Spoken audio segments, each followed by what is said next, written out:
Bonjour à tous. Aujourd'hui, on va parler d'une question qui nous passionne. Qu'est-ce qui rend un cheval vraiment heureux? Pas juste en bonne santé, mais véritablement épanoui. On va voir, grâce à ce que la science nous apprend, comment on peut les aider à s'épanouir pleinement, bien au-delà de la simple survie. On a tous cette image en tête. Un cheval dans un pré avec du foin, un abri. On se dit, il a tout ce qu'il faut. Mais est-ce que ça suffit pour qu'il soit vraiment heureux? Eh bien, la science du bien-être nous montre que c'est un peu plus complexe que ça. La question de leur bonheur, en fait, est beaucoup plus profonde. Le bien-être, ce n'est pas juste l'absence de choses négatives, comme la faim ou la peur. C'est surtout la présence de moments positifs, de joie, de jeu. Il faut voir l'expérience globale du cheval, son corps, son mental, et bien sûr, sa vie sociale. Le but, c'est de lui donner les clés pour qu'il puisse s'épanouir, un peu comme ce poulain qui déborde de vie. Bon, pour comprendre tout ça, commençons par le début. Leur monde intérieur. Plongeons dans l'esprit du cheval. Parce que pour bâtir une relation saine, il faut d'abord comprendre comment il apprend et comment il perçoit le monde. C'est la base de tout. Pour faire simple, disons qu'il y a deux grandes manières d'apprendre pour un cheval. La première, c'est l'habituation. Par exemple, le train qui passe tous les jours près de son pré, au début il a peur, puis il s'habitue et finit par l'ignorer.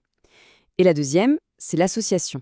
Il comprend qu'une de ses actions entraîne une conséquence précise. C'est vraiment sur ce principe que repose tout l'apprentissage.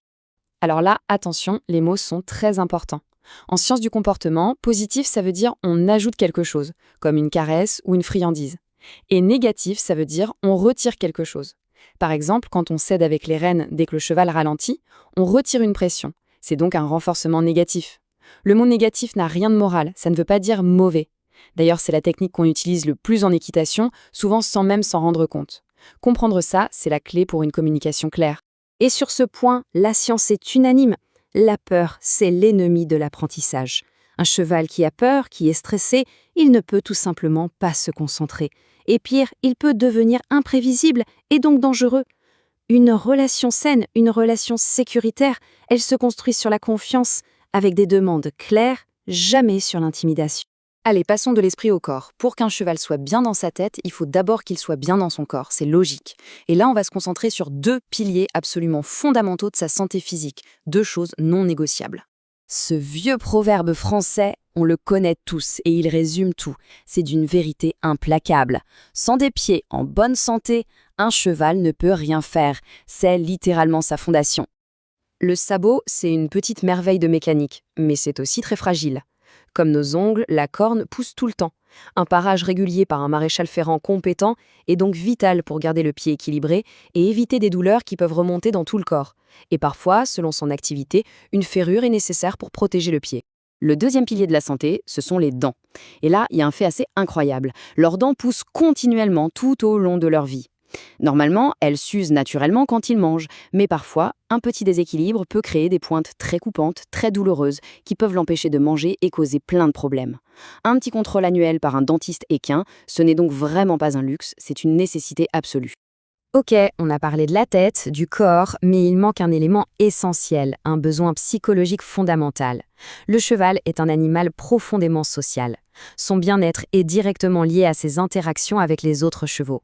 Il ne faut jamais oublier une chose. Dans la nature, le cheval est une proie. Et pour une proie, le groupe, c'est la sécurité. Être seul, c'est être en danger. L'isolement est donc une source de stress immense pour un cheval. Et ça peut mener à des troubles du comportement assez graves, comme de l'agressivité ou des tics. Le contact avec ses congénères, c'est tout simplement vital pour son équilibre. Et n'oublions pas leurs cousins, les ânes. Eux aussi ont une vie sociale très riche, mais avec leur propre code.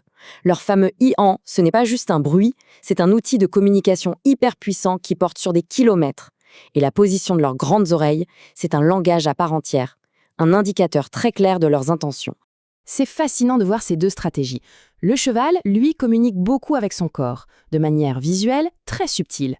L'âne, de son côté, a tout misé sur le son, sur la longue distance. Et ses oreilles, c'est un vrai baromètre de son humeur. Par exemple, pointer fermement vers l'avant, c'est un signe de séduction. Comprendre ces différences, c'est essentiel pour bien s'occuper de chaque espèce. Tout ça nous amène à une autre dimension, celle du temps. Notre relation avec un cheval ou un âne, ce n'est pas juste un passe-temps. C'est un engagement à long terme.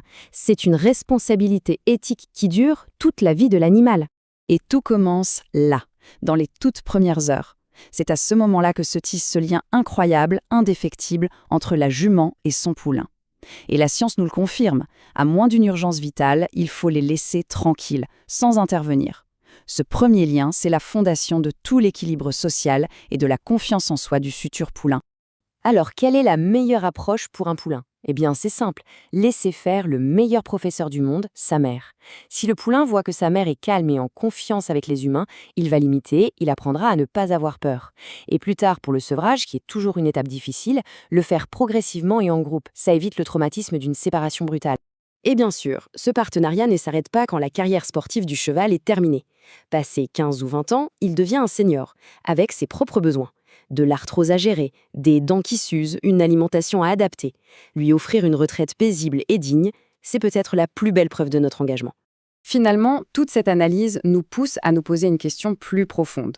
Au-delà des soins, quelle est la nature de notre pacte avec ces animaux? Est-ce qu'on les utilise ou est-ce qu'on est de véritables partenaires, dans une relation basée sur le respect mutuel? De la magie de la naissance à la puissance de l'athlète jusqu'à la quiétude des vieux jours, notre histoire avec le cheval est un voyage long et magnifique. S'assurer de leur bien-être à chaque étape, c'est la plus belle façon d'honorer ce partenariat unique qui nous lie à eux. Merci de nous avoir suivis.